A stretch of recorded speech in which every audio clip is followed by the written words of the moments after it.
옆 사람과 가만히 인사를 해볼까요? 눈으로만 인사하십시다. 그동안 평안하셨습니까? 예, 요즘에는 눈으로만 인사해야 됩니다. 될 수 있는 말을 적게 하고 얼마나 반가운지 모르겠습니다. 예, 여러분, 성경에는 곡식이나 많은 열매들이 등장합니다. 그것들은 주로 식용으로 사용되지만 어떤 것은 영성이 있어서 많은 교훈을 주고도 있어요. 이스라엘 백성들에게는 7대 소산물이 있습니다. 그게 뭐냐면 밀하고 보리, 포도, 무화과, 올리브, 대추야자, 그리고 석류입니다. 그 중에 의외로 특별하게 사랑받고 있는 열매가 하나 있는데, 이 파머그레너트, 이 석류라, 파머그레너트, 석류라고, 석류죠. 오늘 제가 직접 가지고 왔습니다. 석류. 그 중에 참 아름다운 열매가 이 석류가 아닌가 저는 한번 생각해 봤어요. 그 열매는 사람들뿐만이 아니라 특별하게 하나님께도 사랑받는 열매로 오늘 우리가 읽었죠. 성경에 보면 나와요. 그 이유가 무엇이냐면 그 열매가 특별한 영성을 가지고 있다는 것입니다. 석류는 그 영적인 의미나 상징성 때문에 고대 어떤 성화나 그림에도 자주 등장하죠. 우리 이현숙 목사님께서 그림을 하시는 화가신데, 이 석류가 상징하는 그 영적인 의미가 예수님의 순환과 부활을 상징하는 것이기 때문에 그렇게 사용되어진다고 합니다. 그 대표적으로 이탈리아 화가인 이 보티첼리라고 하는 사람이 있는데, 그가 보면 엄마 품에 안긴 어린 예수의 그 그림이 있어요. 근데 그 어린 예수가 손에 뭘 하나 들고 있는데 그것이 바로 석류라고 하는 것이죠. 이거 뭐냐면 예수님이 장차 받으실 순환을 상징하는 그런 의미에서 그렇게 그린 그림이랍니다. 이제 나중에 쪼개 보겠습니다만, 석류 붉은 그 이렇게 껍질 깨지면 그 안에 붉은 열매들이 보석처럼 박혀 있죠. 주님의 피를 상징하는 그런 순환을 상징하는 열매라고 그래요. 또 카라바조라고 한 사람이 엠마오의 저녁 식사라고 하는 그림을 그렸는데, 거기도 보면 부활하신 예수님과 그리고 제자들이 함께 모여서 저녁 식사를 하시는 그림이에요. 거기 보면 그 식탁에 바구니가 있는데 그 바구니에 썩은 사과하고 썩은 무화과가 있대요. 이것은 원죄, 우리의 예수님의 부활로 말미암아 원죄가 이렇게 다 이제 후패해졌다. 그런데 그 옆에는 아주 싱싱한 석류가 하나 또 있답니다. 이것은 예수님께서 이렇게 부활하셨다라고 하는 것을 의미할 때 이 석류를 사용했다는 것이죠. 그렇게 석류는 의외로 소중한 영적인 의미를 담고 있는 열매가 아닐 수가 없습니다. 그래서 저는 오늘 말씀을 받들어서 왜 석류가 그렇게 사람들뿐만이 아니라 하나님께까지 사랑을 받게 되었는가, 그 이유를 여러분들께 증거해 드리려고 하는 것입니다. 여러분, 지금은 코로나 바이러스 전국입니다. 많은 사람들이 염려하고 있죠. 이 코로나 전국이 끝나면 이제 어떻게 될 것인가? 그 답은 다른 거 아닙니다. 처음부터 다시 시작하는 거예요. 저는 이 코로나 바이러스를 통해서 교회도, 인간들도 모든 것이 다 다시 시작해야 된다. 하나님께서 그것을 위해서 마치 컴퓨터에 리셋하듯이 지난 것은 싹 지워버리고 이제 새로운 판을 깔아서 새로운 하나님의 나라를 세워가시겠다고 하는, 저는 그런 의미로 받아들이고 싶습니다. 오늘 우리가 이 말씀을 통해서 장차 우리가 맞이해야 할 새로운 시대의 그 승패는 다른 것 아닙니다. 어떻게 대비하고 어떻게 그 시대를 맞이할 것인가? 어쩌면 저는 그래서 오늘 말씀드릴 석류 열매 신앙이 그 답일 수도 있겠다 싶어서 오늘 이 말씀을 증거하려고 하는 것입니다. 어제 뉴스를 봤는데 뉴스에 코로나 자해, 코로나 우울증, 코로나 자살 급증 이런 말들이 나온 것을 보면서 마음이 참 아팠어요. 그러면서 캠페인을 누가 벌였는데 우리 죽지 말고 삽시다. 코로나 바이러스보다 더 무서운 것은 그로 인해서 오는 우울증이나 또한 자해나 자살 같은 후유증이라고 하는 것이죠. 무서운 일들이에요. 앞으로 이런 세대를 우리가 맞이할 텐데 어떻게 이런 세대를 이겨나갈 것인가?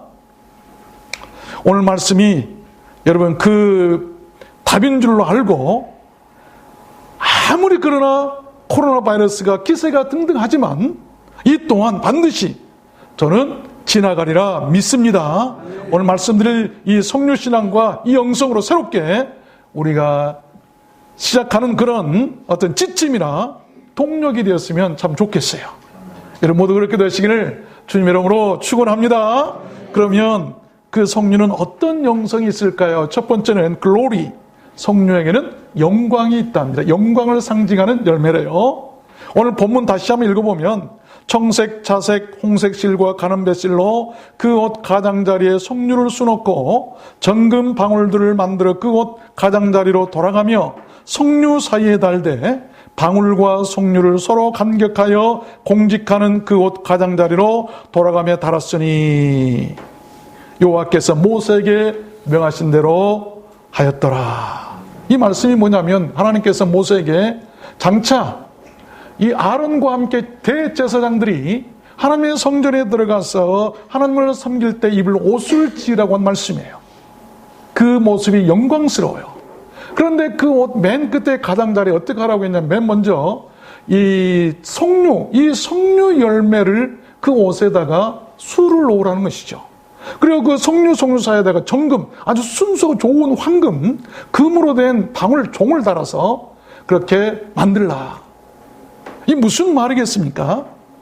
이 황금종, 그 방울소리, 우리가 하나님을 섬길 때는 석류처럼 그 정금벨처럼 우리가 그 방울처럼 하나님을 섬겨야 된다고 하는 그런 의미에서 아닌가 생각을 해보았어요. 그 이유가 무엇일까요? 다른 거 아닙니다. 그 석류 열매의 모양에서 그들은 의미를 찾는답니다. 그래서 제가 일부러 어렵게 아주 아름다운 석류를 하나 구했는데 어려운 것도 아니죠. 여기 왜냐하면 여기 꼭지에 보세요. 보이십니까? 마음이 좋은 분들은 보이시고 안 좋은 분들은 안 보이실 거예요. 이게 가만히 보세요. 크라운이에요. 왕관이에요. 그렇죠? 그래서 이 석류는 왕이 먹는 왕의 열매다. 또한 왕궁에서 왕비들이 먹었다고 그래요. 고대. 이런 왕관의 모양이 있어서 왕의 열매다. 이 열매는 영광이 있다라고 그들은 믿게 되었답니다. 여러분 우리가 뭘 상징하는가? 우리 모든 신앙이 우리 성도들은 그런 하나님의 영광을 잃어버려서는 안 되겠다라고 하는 그런 생각을 하는 것이죠. 그런데 이 무르고 익은 열매가 익으면 이 왕관이 쪼개지고 그로 인해서 몸이 찢어지고 그 속에 붉고 아름다운 촘촘히 박힌 그런 보석 같은 씨앗들이 드러나듯이 우리 주님께서 하늘의 왕관을 버리시고 이 땅에 오셔서 자신의 몸을 십자가에 내주신 주님의 그 거룩하신 몸의 깨뜨리심을 상징하는 그 열매가 바로 이 석류다라고 하는 것이죠. 여러분 그래서인지 솔로몬이 성전을 지을 때도 이 석류로 장식이 되어 있어요.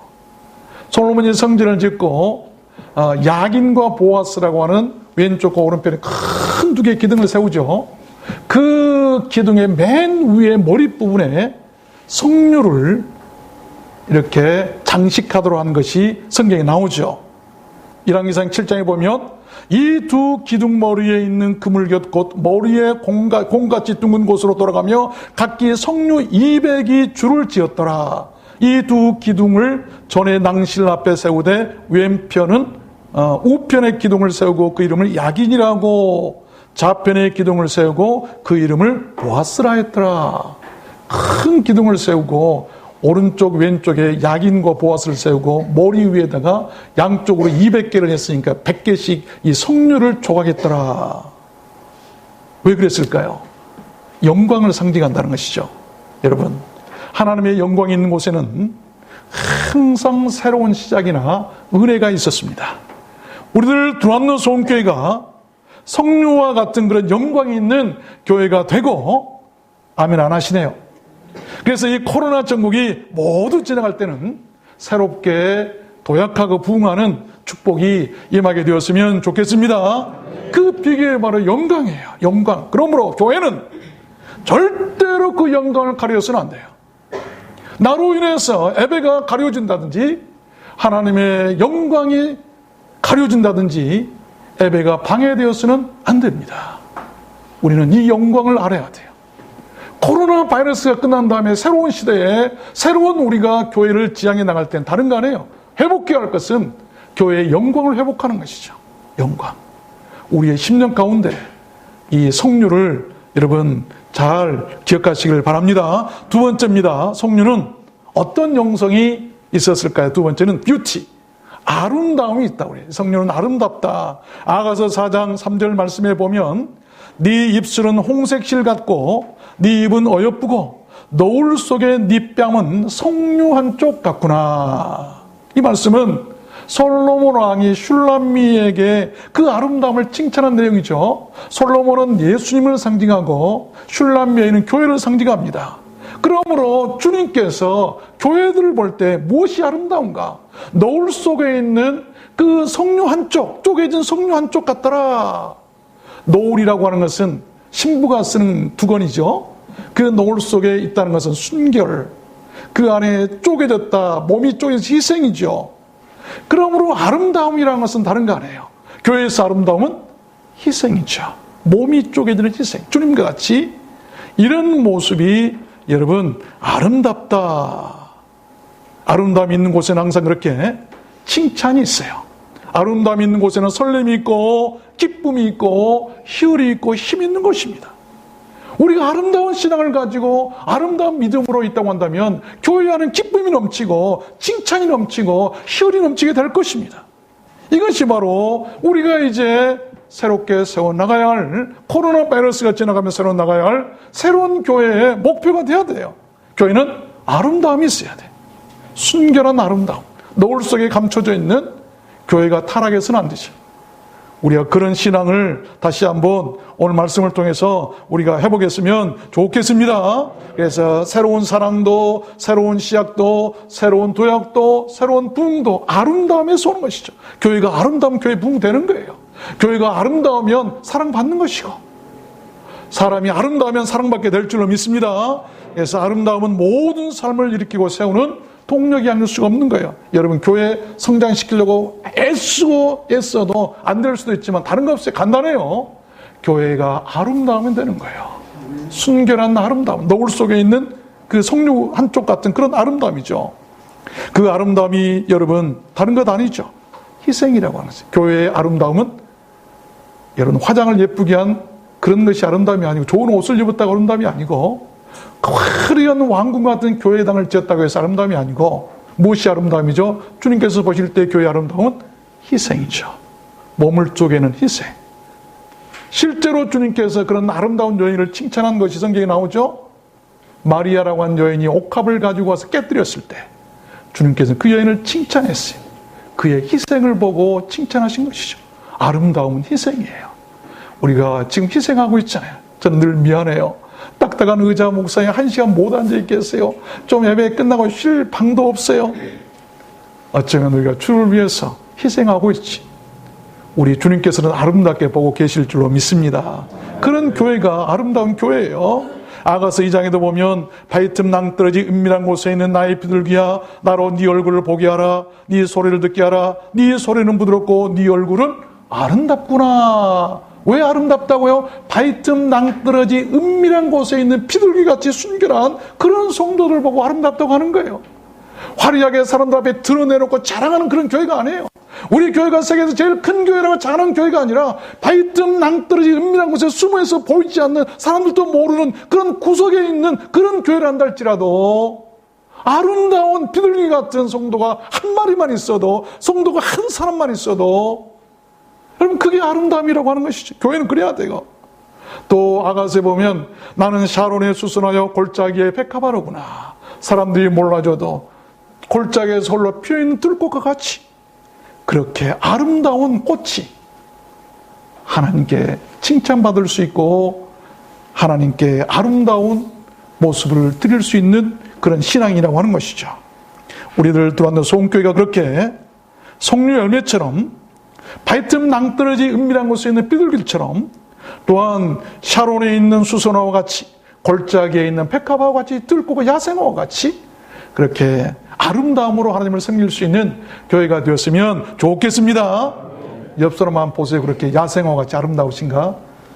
요즘에 가을에 들에 들꽃들이 많이 있죠? 쑥스러우신지 안 쳐다보시니?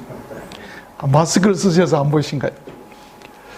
우리 그런 덜 나위 없는 그런 건강하고 기쁨과 활력이 넘치는 생기 넘치는 그런 교회를 위해서는 하나님 성류처럼 쪼개진 성류처럼 희생하면서 아름다움이 있는 교회가 되기를 소망하고 그 가운데 내가 그런 희생이 있는 성도가 되기를 원합니다. 그런 신앙을 꼭 해보겠으면 좋겠습니다. 세 번째입니다. 성류는 어떤 영성이 있을까요? 성령에는 love, 이 사랑이 있다고 그래요. 사랑의 열매라고 합니다. 아가서 1장 12절 보면 우리가 일찍이 일어나서 포도원으로 가서 포도움이 돋았는지 꽃술이 퍼졌는지 성류꽃이 피었는지 보자. 거기서 내가 나의 사랑을 네게 주리라. 솔로몬 왕이 슐람에게 이런 말이에요. 우리 주님께서 우리 성도들에게 교회들에게 이르신 말씀이에요. 자, 포도원으로 가자. 성류 동산으로 가자. 거기서 내가 나의 사랑을 너에게 주겠다. 성류 동산 같아야 돼요. 여러분, 우리 주님께서 사랑을 주시겠다는 것은 화려한 왕궁이 아니에요. 이제 아가서는 앞으로 공부하려고 합니다만 그가 화려한 집에서 슐람 여자가 그냥 뭐 화장을 하고 기름 절절하게 있을 때는 주님을 놓쳐버리죠. 그러나 주님께서 그에게 사랑을 주겠다고 하는 것은 화려한 왕궁이나 좋은 곳이 아니고 일터입니다. 포도원이나 성류 동산이에요. 포도원에 가서 꽃이 피었는지 순이 돋았는지 잘 자라고 있는지, 그러므로 하나님의 사랑을 받고 싶다고 한다면 일하세요. 주님의 일터에 있어야 돼요. 그러면 교회는 우리 주님의 포도원이고 성류동산이고 일터예요. 일하는 사람이 일꾼이, 성도들이 누가 날 알아주지 않는가라고 한다면 아니에요. 일꾼들이 무엇입니까? 허리를 동여매고 작업복을 입고 나와서 하나님의 일을 한다는 것 아니겠습니까?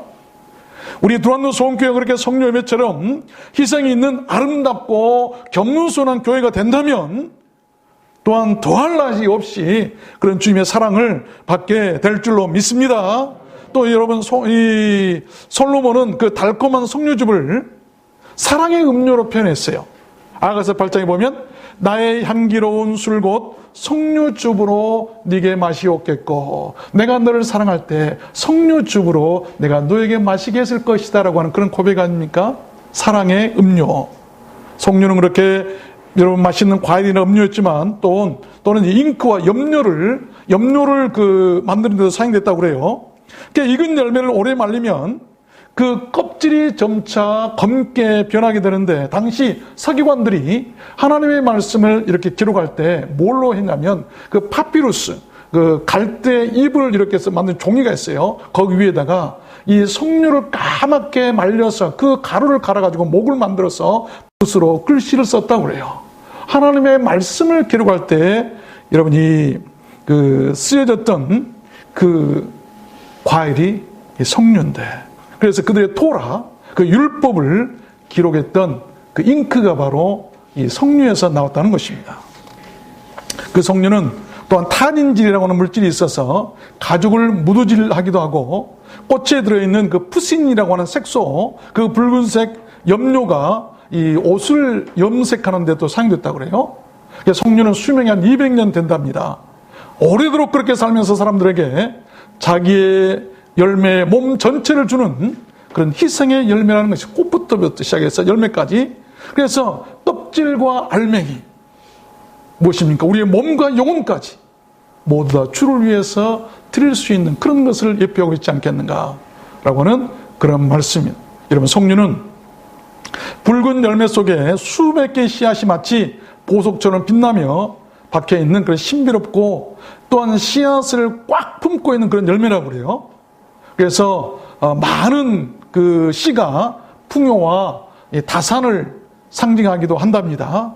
유대인들은 그 석류를 의로움이나 선행에 또한 비유했대요. 그래서 이스라엘 랍비들 그 기록에 보면 사람들의 선행에 대한 기록이 나오는데, 석류의 열매가 꽉 찬 것처럼 사람의 선행이 꽉 찼다라고 선행을 많이 하는 사람들에게 비유하기도 했다고 합니다. 유대인들의 석류를, 유대인들이 석류를 사랑하고 좋아하는 이유가 또 있는데, 그들이 지키는 토라가 율법이 몇 개냐면 613개예요. 토라 율법이 613개인데 그 석류 속에 박혀있는 보석 같은 알이 그들의 율법 수와 같은 613개라고 생각했기 때문이랍니다. 그래서 석류를 율법을 담고 있는 말씀 주머니처럼 여겼다는 것이죠. 유대인들은 그들의 신년인 나팔절, 우리 같으면 설날이죠. 그 나팔절이 되면 하나님이 각자에게 주시는 은총이나 사랑이 그렇게 충실히 열매 맺기를 바라는 마음에서 이 꼭 석류를 먹었답니다. 또 1년 365일 하루하루를 석류알처럼 선행을 베풀고 사랑하기를 실천하고 다짐하기 위해서 그 설날, 그 나팔절에 석류를 또 먹었다네요. 우리 이번 추석에도 할 수만 있으면 석류 한 쪽씩 먹어봤으면 좋겠습니다. 그냥 먹지 마시고 그런 의미를 생각하면서 말이에요. 밤늦은 버스에서 한 아기가 울었대요. 아기가 울음을 그치지 않자 모두들 투덜거립니다. 그 엄마에게 눈치를 보냈지만 엄마는 들은 척 마는 척 아랑곳하지 않고 아기는 계속 울음을 그칠 줄 몰랐어요. 이 모습을 본 운전기사님이 가게 앞에 가더니 차를 멈추고 내려서 사탕을 하나 사서 아이에게 주었어요. 그때 아이가 울음을 그쳤습니다. 한참 후에 그 엄마는 자기가 내려야 할 정류장에 이르렀어요. 내리면서 수화로 그 운전기사님에게 고맙다는 인사를 건네고 내리더랍니다. 그 엄마는 아기의 울음소리를 들을 수 없는 청각장애와 말을 못하는 언어 장애인이었어요. 그 버스가 사라질 때까지 그 엄마는 그 버스의 뒷모습을 바라보면서 계속 머리를 숙이면서 기사에게 고맙다는 표를 하다가 버스가 사라지니까 그때야 돌아와서 가더래요. 여러분, 그런 사랑이, 운전기사님과 같은 그런 사랑이 의고, 여러분, 그런 사랑이 석류 열매 같은 신앙 아니겠는가. 교회 안에서도 누가 어려움이 있으면 운다고만 말하지 말고 사탕을 주는 사람이 돼야 돼요. 우리는 운다고 지적은 잘해요. 아이고 좀 어쩌지 저러지 하지만 그러지 말고 사탕 사러 갑시다. 이게 교회라고 하는 거지. 교회라. 마지막 네 번째입니다. 석류는 또는 어떤 영성이 있을까요? 석류는 블레싱, 복이 있는 열매라고 그래요. 이 학개서 2장에 보면 곡식 종자가 오히려 창고에 있느냐, 포도나무, 무화과나무, 석류나무, 감람나무에 열매가 맺지 못하였느니라. 그러나 오늘부터는 내가 너에게 복을 주리라. 무슨 말이냐면 이스라엘 백성들이 바벨론의 포로서 돌아왔을 때 무너진 성전을 이렇게 건축하려고 기초를 놓는 날 학계 선지를 통해서 하나님께서 축복하신 내용이에요. 그 네 가지 나무를 얘기해. 포도나무, 무화과나무, 석류나무, 감람나무, 이런 나무가 너희들이 하나님을 떠났을 때 복이 없었지만 오늘부터는 내가 그 나무들에게 복을 주겠다라고 한 네 개의 나무가 그 가운데 하나가 석류나무라고 하는 것이죠. 그래서 포도, 무화과, 석류, 감람, 복 있는 나무죠. 우리가 이 석류나무를 민수기 23장에 보면 그 가나안을 탐지했을 때 두 사람이 포도를 어깨에다 메고 왔을 때 그때 보면 거기서 포도 한 송이 달린 가지를 베어 둘이 막대에 깨어 메고 또 석류와 무화과도 취하더라. 그 복된 땅에 석류가 있었다고 하는 것이죠. 말씀을 맺겠습니다. 요즘 코로나 바이러스 때문에 생긴 유행어가 있죠. 뭉치면 죽고 흩어지면 산다. 무슨 말입니까? 초대 대통령 이승만 대통령이 했던 뭉치면 살고 흩어지면 죽는다의 정반대 말이에요. 코로나 바이러스는 지향은 정반대로 모든 것을 이끌어가고 있어요. 그 말대로라면 가족도 교회도 사회도 모두 뿔뿔이 흩어져야 산다는 것 아니겠습니까? 흩어져야 산다는 것. 두렵고 비극적인 일이 아닐 수가 없어요. 그러나 여러분, 그렇게 되지 않았으면 좋겠습니다. 교만의 상징인 인류의 바벨탑 건설은 사람을 흩어지게 만들었지만 약속의 상징인 오순절 성령 강림은 사람을 모이게 했습니다. 하나님께서 원하시는 것은 인류의 마지막 그 방향은 사람들의 흩어짐이 아니라 사람들을 모심에 있어요. 사도행전 2장에 보면 그 하나님의 참으로 이상적인 예배의 모습이 나오죠. 다양한 지방의 사람들이 한 120명 정도 그 다양한 지방의 사람들이 한 곳에 모여서 각자의 자기 지방의 언어의 방언으로 그 예배했던 모습 아닙니까? 여러 지방의 사람들이 한 곳에 모여서 그 숫자가 한 120명 정도 됐다고 그러죠. 여러분, 흩음의 배후에는 마귀가 있고 모음의 배후에는 성령이 계시다는 것을 믿으시길 바랍니다. 마귀는 역사적으로 이 흩음을 좋아해서 교회 안에서 수많은 분열을 조장했어요. 지금은 코로나 바이러스를 이용해서 모이면 죽고 흩어지면 산다고 조장하고 있는지 우리가 깊게 생각해 봐야 할 것입니다. 교회는 모이는 곳이고 흩어지는 곳입니다. 모임이 없으면 진정한 흩어짐도 없음을 알아야 돼요. 어쩌면 우리는 이 코로나 바이러스를 통해서 알곡과 가라지, 진짜와 가짜, 마귀와 성령의 사람을 구분하게 될 수도 있을지 모르겠습니다. 단순히 많이 모이는 것이 교회가 아님을 자꾸의 현실을 통해서 우리가 절절히 알 수가 있어요. 그동안 교회는 많은 모임으로, 많이 모임으로 그 숫자를 자랑하고 성공의 지표로 삼았습니다. 그렇지만 그 많은 숫자가 모두 알곡이 아니었음을 알아야 돼요. 단순히 숫자만 많아서는 예배의 진정성도 없고 세상을 향한 짐도 없고 오히려 이단성에 많이 노출된 것을 볼 수가 있어요. 이단일수록 급속하게 많이 모이는 숫자 안에 있었어요. 자, 여러분, 결코 크게 많이 모이고 대형교회만이 진리가 아니고 그렇게 썩 사모할 필요도 없다고 생각해요. 많이 모일수록 이단성이 위험에 노출되더라는 것이. 왜? 마귀가 그것을 이용하기 때문이죠. 그동안 많은 숫자라는 그런 뿌연 안개 속에 가려져서 또렷이 보여야 할 것은 보지 못하고 무엇이 교회의 본질인가를 잊고 살았지 않나 생각이 됩니다. 예배에 있어서 모이는 수는 결코 본질이 될 수가 없습니다. 교회가 숫자의 연연함이 얼마나 위험한 일인가를 우리가 많이 보았잖아요. 그 교회 지도자들이 그 숫자 뒤에 숨어서 비겁함을 자행하고 있음을 우리는 또한 목도하고 있습니다. 여러분, 교회는 사람이 가득한 교회보다 성령이 가득한 교회여야 될 줄로 믿습니다. 하나님이 찾으시는 참된 예배자는요, 그렇게 많이 모인 다수보다는 두세 사람이라도 주의 이름으로 모이고 그리고 의로운 마음을 가진 의인 10사람과 같은 그런 예배자들을 찾고 계실 줄로 믿습니다.